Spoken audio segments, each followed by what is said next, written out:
VD. സതീശനെ മുഖ്യമന്ത്രിയാക്കണമെന്നാവശ്യപ്പെട്ട് കണ്ണൂർ സിറ്റിയിൽ മുസ്ലിം ലീഗിന്റെ പ്രകടനം. League VD. സതീശനായി പരസ്യ പ്രകടനത്തിന് ഇറങ്ങിയത് സംസ്ഥാനത്താദ്യമാണ്.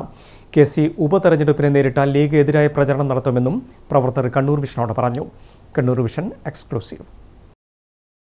വി.ഡി. സതീശ പോരാളി, ചോര തരാം, നീര് തരാം, കെ.സിയും വേണ്ട, ആർ.സിയും വേണ്ട തുടങ്ങിയ മുദ്രാവാക്യങ്ങൾ ഉന്നയിച്ചുകൊണ്ടാണ് കണ്ണൂർ സിറ്റിയിൽ മുസ്ലിം ലീഗ് പ്രവർത്തകർ പ്രകടനം നടത്തിയത്. മുഖ്യമന്ത്രി ആരാകണം എന്ന കോൺഗ്രസിന്റെ ചർച്ച നടക്കുന്നതിനിടെ സംസ്ഥാനത്ത് ആദ്യമായാണ് ലീഗ് പരസ്യമായി ഇത്തരത്തിൽ ഒരു പ്രകടനത്തിലേക്ക് നീങ്ങുന്നത്.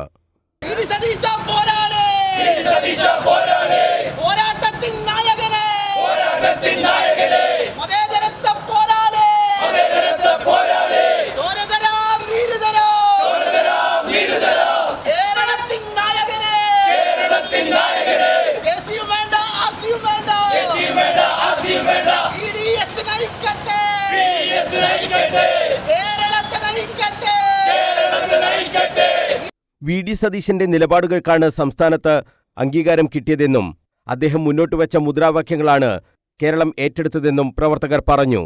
കെ.സി. വേണുഗോപാലിനെ മുഖ്യമന്ത്രിയാക്കിയാൽ ഉപതെരഞ്ഞെടുപ്പ് വേണ്ടിവരും. കെ.സി. വേണുഗോപാൽ ഏതു മണ്ഡലത്തിൽ മത്സരിച്ചാലും പരാജയപ്പെടുത്താൻ ലീഗിന്റെയും യൂത്ത് ലീഗിന്റെയും പ്രവർത്തകർ എത്തുമെന്നും പ്രവർത്തകർ പറഞ്ഞു.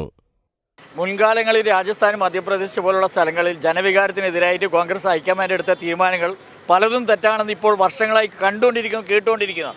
അത്തരത്തിൽ കേരളത്തെയും നശിപ്പിക്കണമെന്നുള്ള ഒരു ഉദ്ദേശത്തിൽ ഹൈക്കമാൻഡ് ഇത്തരമൊരു തീരുമാനം, കെ.സിയെ മുഖ്യമന്ത്രിയാക്കിയ ഒരു തീരുമാനം എടുക്കുകയാണെങ്കിൽ ഈ വോട്ട് ചെയ്ത ജനങ്ങൾ തന്നെ UDF-നെതിരായി നീങ്ങുന്ന ഒരു അവസ്ഥയിലേക്കാണ് കേരളത്തിലുള്ള പൊതു ജനവികാരം. കെ.സി. വേണുഗോപാലാണെങ്കിൽ ഉപതെരഞ്ഞെടുപ്പ് വേണ്ടിവരും. ഉപതെരഞ്ഞെടുപ്പ് വന്നാൽ കേരളത്തിൽ എവിടെയായാലും മുസ്ലിം യൂത്ത് ലീഗിന്റെയും മുസ്ലിം ലീഗിന്റെ പ്രവർത്തകർ കെ.സിക്കെതിരെ ശക്തമായ പ്രതിഷേധം ഏത് മണ്ഡലത്തിലായാലും അവിടെ പോയി ഞങ്ങൾ പ്രവർത്തിക്കും, കെ.സിക്കെതിരെ പ്രവർത്തിക്കും, ഒരു സംശയം ഉണ്ടാക്കരുത്.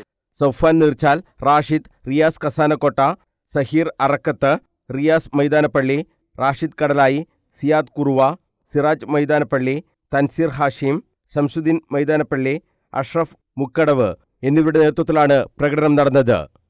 News bureau, Kannur.